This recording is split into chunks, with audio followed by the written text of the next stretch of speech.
Bashkia Durrës ka hapur konkursin për përzgjedhjen e 2 drejtorëve të rinj për drejtorinë e planifikimit dhe kontrollit të zhvillimit të territorit dhe drejtorinë e arsim kulturës, rinisë, sporteve dhe komuniteteve fetare.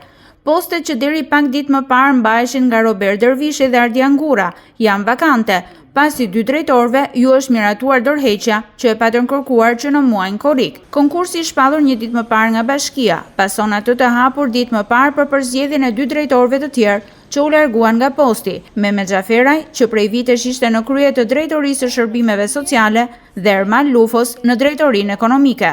Pas performancës së suksesshme, 6 drejtorët Roni Shqopa, Oneda Deliallisi, Ardian Iliazaj, Valbona Qiriako, Loren Smajli dhe Alneda Roshi vjojnë të mbajnë postet e tyre në drejtoritë përkatëse. Vlerësimin e performancës nuk e kaloi as kreu i klubit shumë sportësh Teuta Krishnik Leka, i cili është zëvendësuar në detyrë nga Marvin Roshi.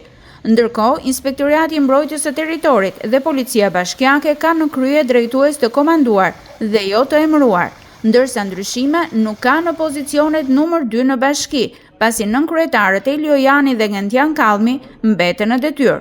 Pas vizitës që kryeministri Rama kreu në muajin korrik në Bashkinë Durrës, kërkoi dorëheqjen masive të drejtorëve dhe krerëve të njësive administrative.